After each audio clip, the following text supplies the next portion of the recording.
bà ngày ní nòm con mà chậpอย่างrất hay nên chập cái đàm thì hai bọn dương bà ngày này mà buồn nè bà tỏ lời dương tây được ở kia bà tỏ chập cái đàm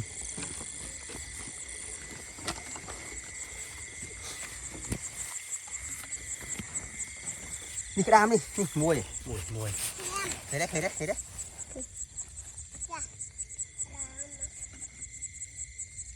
rất này rồi ta tỏ tiện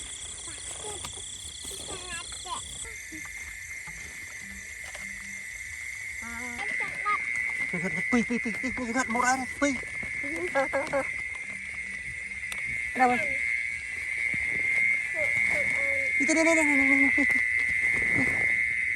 cậu smile không à đi tới đây này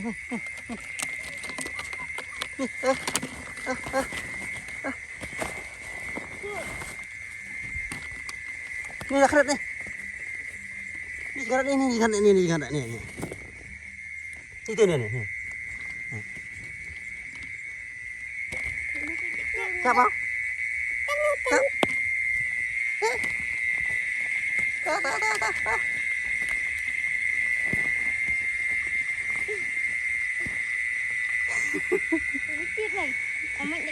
Oh, ada, bayi nih, cap.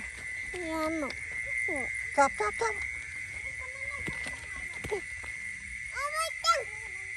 Ada? Ini cara cap. Keret nih. Ini.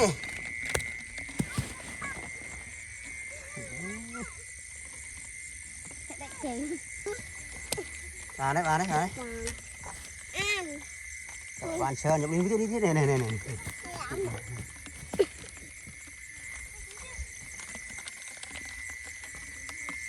Nhà mày đi. Chập. Chập chuột. Cô mấy cái chậm mọi ngắt ra vậy ô, lại cho cái tông. Ô. Mày đi chập. Chập chuột. Mà đấy. Bạn lại cho cái tông. À. Thôi chập. Chuột. Chập. Đấy. Đi một chết. Đi.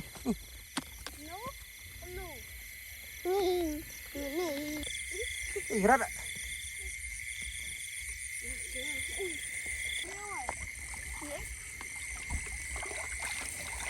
Apa dah?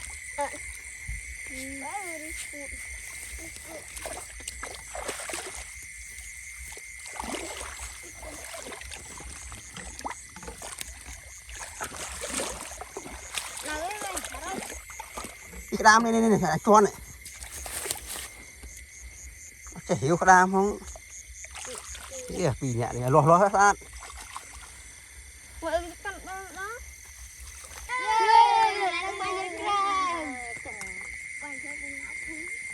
Bài thứ nào vừa là cha với mẹ con chứ mà ba chừng ngật nè cái là đồng chóp mong nhầm đi. Cái đam ăn pí.